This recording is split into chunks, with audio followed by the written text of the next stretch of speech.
Bueno, estamos de regreso. Bueno, acuérdense que estamos con el principio, iba a decir el principio del máximo. Esto es un principio del máximo, de hecho. Ya veremos qué es. Estábamos haciendo una estimación a priori y quedamos que íbamos a hacerlo con un argumento del principio del máximo. Ahorita se va a entender por qué se llama así. Lo último que probamos fue que la función W que definimos cumplía la siguiente desigualdad diferencial.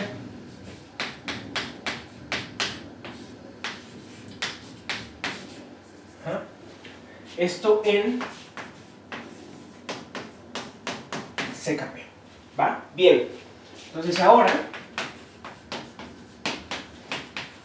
sea el punto X0, T0, un elemento de la cerradura del cono. ¿Sí? Pero va a ser el punto donde W alcanza su máximo. ¿Sí? El elemento donde alcanza su máximo. Sabemos que existe ese punto, porque el conjunto, el cono cerrado, pues es un compacto en Rn+, ¿no? Cerrado y acotado, compacto en Rn+, es función continua sobre un compacto, alcanza su máximo y su mínimo. Sabemos que existe tal punto, está en algún lugar en la cerradura. Lo que vamos a distinguir son los casos en donde puede estar localizado. Entonces lo que vamos a mostrar es que W en X0, T0 es menor o igual a 0. Y si se dan cuenta, eso es lo que realmente nos va a ayudar a probar la estimación de energía que queríamos. Ya veremos cómo. Estimación de energía, dije. Es que muchas son de energía, esta no. Ya les explicaré por qué. Bueno, la estimación a priori. ¿Ok? Entonces, primero supongamos que X0, T0 está en la base del cono. Entonces, W de X0, T0, en la definición de W, fíjense, al estar en la base del cono, ¿eso qué quiere decir? Que T0 es 0. Entonces, en la definición de W, pongan 0.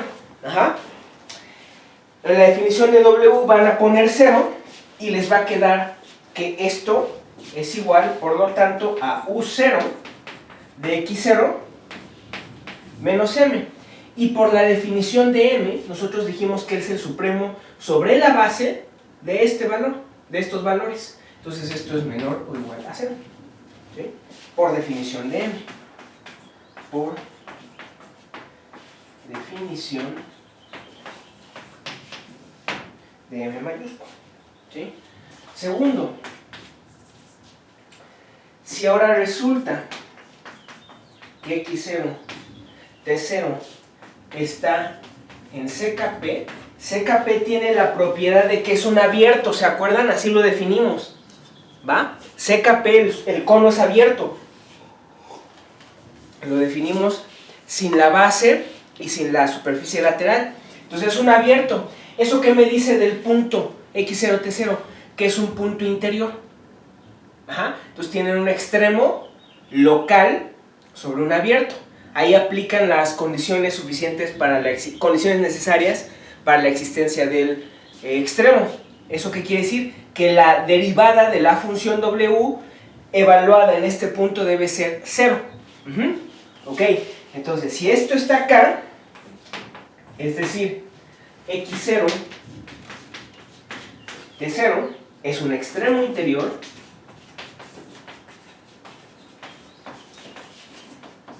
la derivada de la función en ese punto se anula.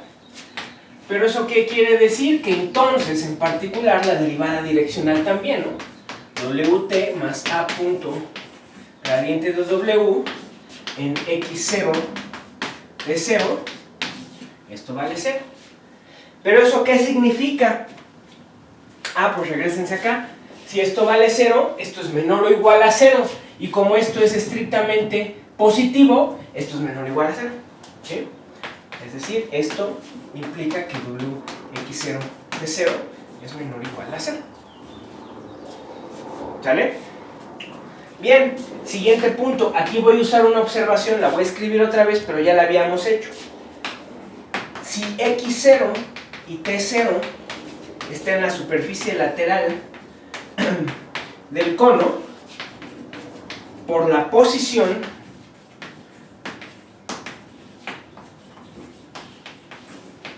del vector A de X0, T0, 1, relativa al cono, CKP, podemos tomar la derivada direccional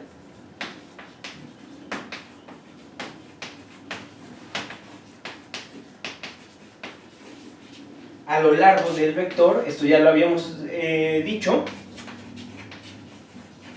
a lo largo del vector A de X0, T0, 1, y no nada más eso, vamos a obtener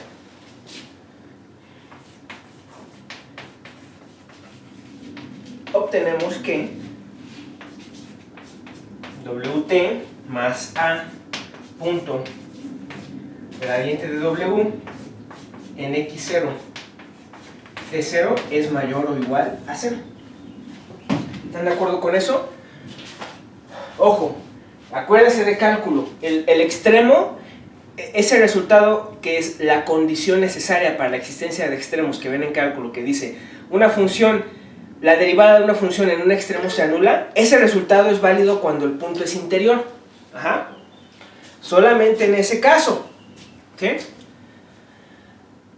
Este punto no es interior porque está en la frontera. ¿Va? Entonces ese resultado no vale aquí. ¿Sí? Ok.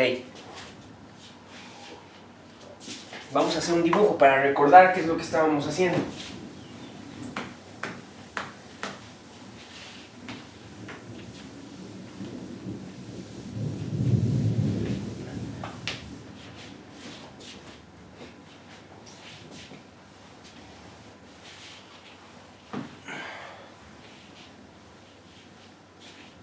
Entonces, nosotros teníamos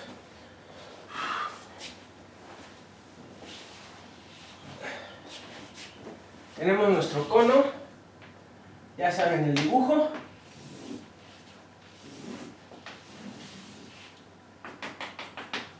¿Va? Ahora me dicen que X0, T0 está ahí, ¿no? Es un elemento de la superficie del cono lateral, ¿va? Y nosotros ya sabemos que el vector AX0, T0, 1, esto está en este cono, que este es el cono inicial, ¿no? El cono que ya habíamos escrito, el kappa por la norma de y menor o igual a S, nada más que trasladado acá, ¿no? Entonces sabemos por esa condición, la condición del cono, que aquí está el vector. Ajá, debe estar en algún lugar aquí. Entonces es A de X0, T0, 1. ¿Okay? Bueno. ¿Cómo? Imagínense que ustedes quieren calcular la derivada direccional, ¿ok? En un punto acá adentro. ¿Lo pueden hacer? Sí, es un punto interior. Ahí se puede hacer. Pero ¿cuál es el problema de querer calcular la derivada direccional acá? Que ustedes tienen que calcular esto. El coeficiente, vamos a escribirlo, W en X0, fíjense, vamos a hacer esto. A X0, T0, vamos a llamarle Y0, ¿va? Y vamos a llamarle a este vector, vamos a llamarle B. ¿Sale? Entonces, para calcular la derivada direccional en dirección de B, ustedes tienen que hacer W de Y0 más epsilon B menos W de Y0 sobre epsilon. ¿Ok? Con epsilon real. ¿Sale? Tienen que calcular eso y dejar que epsilon se vaya a cero. ¿Cuál es el problema de eso? Inicialmente dijimos, La observación inicial fue que está como en hace un video o hace dos, nos decía que podías calcular la derivada direccional acá, pero el punto era que podías extenderte continuamente hasta acá y la derivada direccional le dábamos el mismo valor, que era este de acá, Wt más A punto gradiente de W. ¿Sí? Y la extendimos continuamente hasta la frontera. Ajá. ¿Por qué? Porque yo aquí en sí no puedo calcular esto, ¿no? Yo en principio no lo puedo calcular eso. ¿Por qué? ¿Por qué no lo pueden calcular? Porque si la epsilon está en R, toma tanto valores positivos como negativos. Y entonces, W en Y0 más epsilon B, la estarían tomando, fíjense, si aquí está Y0, este es Y0, ¿no? Más epsilon B, si el epsilon es positivo y esto apunta hacia acá, ¡pum! Esto los saca de CKP y entonces ahora tienen que evaluar W fuera de CKP. Ajá. Pero nosotros estamos trabajando en CKP. Ese es nuestro problema. Nosotros estamos trabajando en CKP. ¿Sí? Nada más ahí. Entonces, eso los sacaría de acá. ¿Eso qué quiere decir? Que lo más que pueden hacer es darle a epsilon valores negativos. Ajá. Entonces, cuando uno extiende continuamente hasta la frontera, las funciones continuas, lo hace como límite desde adentro. Eso es lo que hace siempre. Eso lo debieron de haber visto en cálculo. Ajá. Uno lo extiende hacia acá, ¿ok? Entonces dices, bueno, nada más puedo calcular esto. ¿Por qué? Porque si aquí está Y0 y yo me tomo epsilon positivo, ¿ok? Este B apunta para acá, pero con este epsilon, eso me mete para acá. Ajá, entonces este cálculo sí tiene sentido. Pero ¿eso qué quiere decir? Que aquí tiene que venir un menos epsilon. Porque si no, entonces estarían calculando la derivada direccional en dirección de menos B. Entonces tiene que venir aquí un menos epsilon. Bueno, si este es el máximo valor, ajá, entonces esto es mayor o igual a esto. ¿Sí? A fuerzas, ¿no? Esto es mayor o igual a esto, entonces esto es menor o igual a 0. Con este menos, mayor o igual a 0. Toma el límite y les queda ese. ¿Sale? ¿Ok? Lo cual, pues geométricamente creo que también se lo pueden haber imaginado, porque si me estás diciendo, pues en la frontera, en dirección de esta recta con esta dirección, se encuentra el máximo, pues la función debe o sea, la derivada direccional la función debe ir incrementándose. ¿Sí? Entonces este incremento debe ir aumentando desde adentro hacia afuera, y es exactamente lo que hice. ¿Sí? Es un argumento simple, de cálculo, ¿va? Entonces, si ustedes tienen que esto es mayor o igual a 0, voy a borrar el dibujín.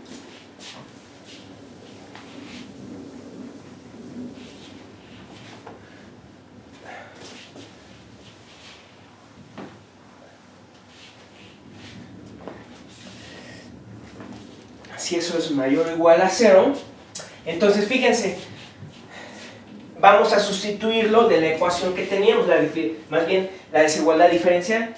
¿Eso qué quiere decir?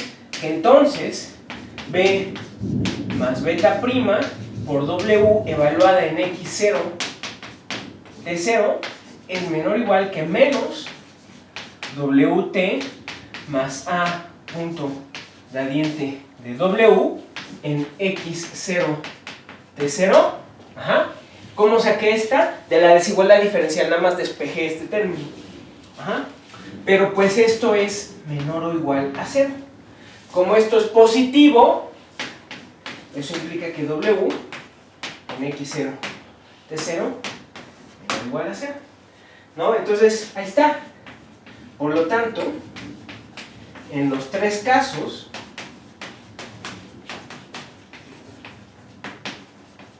concluimos que W en X0 de 0 es menor o igual a 0. ¿Sí? Lo que implica que W es menor o igual a 0 en CKP. ¿Sí o no? Todo W, porque este era el máximo. Ese excede los valores de cualquier elemento de x0, x, t que esté acá, cuando lo evalúan aquí, ¿no? ¿Sale? Pero esto, que es lo mismo,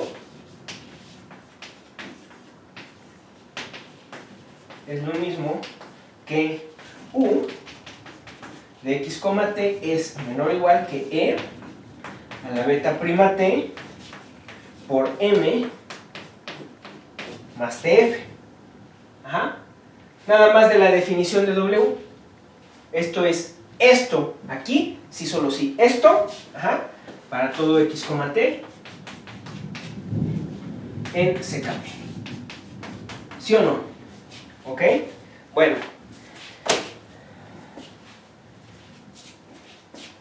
Ya casi tenemos lo que queríamos, casi. Nada más acuérdense que esto estaba en términos de beta prima y aquí aparece beta prima. Yo quiero que quede beta. Ajá. Yo quiero que quede beta. Nos falta un paso.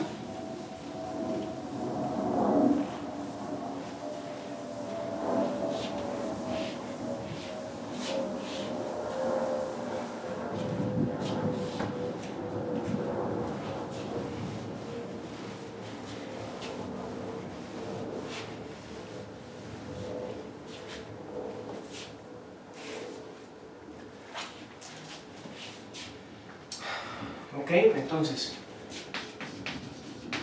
como beta prima es mayor a beta, pues entonces tenemos que E a la menos beta prima t es menor o igual que E a la menos beta t. ¿Sale? ¿Eso está bien? Sí, está bien. ¿Sí? Tenemos eso. Para todo t mayor o igual a 0. Bueno, esto me dice que entonces el módulo de E a la menos beta prima t por t por f, pues esto es menor o igual que el módulo de E a la menos beta t por f. ¿Están de acuerdo? ¿No? Porque esto es el producto del módulo de esto por el de esto. Ya saben que le digo módulo, es valor absoluto.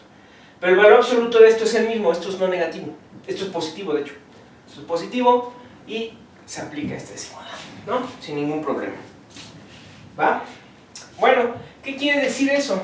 Que entonces el supremo de CKP sobre P de E a la menos beta prima t por f, que es f, esta es la f que definimos, esto es menor o igual que el supremo sobre CKP de E a la menos beta t por f. Entonces, esto, menor o igual a esto, nada más le tomé supremos y obtuve esta desigualdad. ¿Sí? ¿Ok? ¿Qué quiere decir esto? Que entonces, u de x, t es menor o igual que E a la beta prima t por m más t por el supremo de E a la menos beta t por f, el supremo sobre c kp. Ajá. Entonces ya apareció beta. Ahora ya nada más me falta aquí que me salga beta en lugar de beta prima. Ajá. ¿Cómo lo hacemos? Ah, pues tomamos límite. Vean que el lado izquierdo es independiente de beta prima, ¿no? Tomen límite. En sí, uno no, bueno, no sé si los había dicho ustedes, creo que sí. Uno nunca toma el límite de una desigualdad, lo que toma es lim_inf o lim_sup, porque esos son los que preservan las desigualdades. Nada más que si existe lim_inf, coincide con el límite. Si existe lim_sup, coincide con el límite. Entonces, a fin de cuentas, aquí existen, ¿no? Porque el límite, si beta prima converge a beta, E a la beta prima de t converge a E a la beta t por continuidad de la exponencial, ¿no? Entonces, si toman límite de esto, lim_inf, entre comillas, en paréntesis, si toman lim_inf de esto es, por lo tanto, obtienen que esta misma desigualdad se da, pero con beta, en lugar de beta prima. Entonces, y dejando que beta prima converja a beta, obtenemos que U de xt es menor o igual que a la beta t por m más t mayúscula por el supremo de e a la menos beta t por f, el supremo sobre el cono. Ahí está, como ven, ¿no? ¿Qué pueden pasar la exponencial del lado izquierdo? Pero ahí está, ya está lo que queríamos probar de un lado, ¿eh?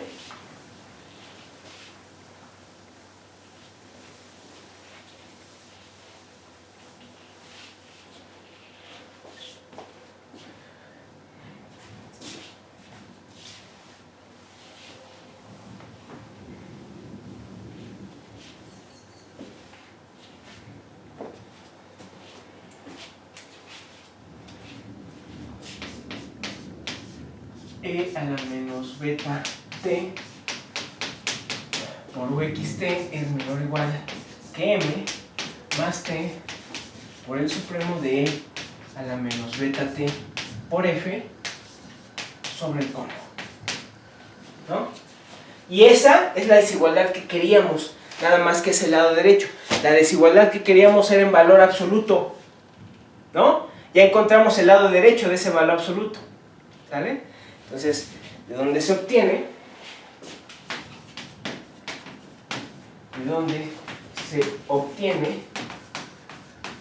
El lado derecho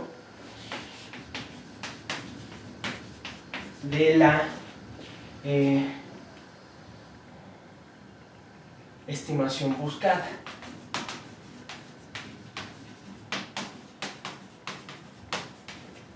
Déjenme ver la hora. Se me está acabando aquí el tiempo. Ok, ¿va? Entonces, hasta aquí ya se debe entender por qué se le llama estimación tipo máximo, tipo principio del máximo. Porque lo que se hace es estimar el máximo, no de la función, sino de una función auxiliar. La función auxiliar es W. Entonces a esa función auxiliar, a esa función W se le llama función auxiliar. Y también algunos libros le llaman función de perturbación. ¿Por qué perturbación? Porque si se dan cuenta, no era más que, era e a la menos beta prima t, ¿ok? Menos, déjenme la escribo, la w era e a la menos beta prima t por un de x, t menos m menos t. O sea, involucraba a la solución, pero estaba modificada con estas cosas. Entonces, por eso a veces se le llama función auxiliar, ese es un término más correcto, a veces también función de perturbación, porque está como perturbando la U, ¿no? Y el hecho de que tú sepas que U satisface la ecuación diferencial, te debería dar información sobre qué satisface esto, si alguna ecuación diferencial o alguna desigualdad diferencial, que es lo que nosotros encontramos. ¿Sí? Ese es el chiste de todos los principios del máximo, de todas las estimaciones que usen principio del máximo. Ese es el chiste, encontrar la función auxiliar adecuada. ¿Hay un método para hacerlo? No. O sea, como que hay que resolver muchos problemas y como que ahí medio uno va intuyendo qué tipo de estimación, qué tipo de función auxiliar requiere. Hay que tantear, ¿sí? Bueno, ¿cómo probamos la desigualdad por el lado izquierdo? Porque ahora nos falta probar que esto es mayor o igual que menos esto. Con un mismo argumento, pero ahora estimando ¿qué? El mínimo. Ajá, la función auxiliar cambia. ¿Sale? Lo hago en la otra sesión, porque ahorita ya se me acabó el tiempo aquí. ¿Sale? ¿Algo más que decir? No, comento el significado de esto, ya lo he estado diciendo, pero voy a hacer mucho énfasis en eso, en la velocidad, las perturbaciones y el significado matemático, que es la unicidad y la estabilidad. Ok, aquí le dejamos.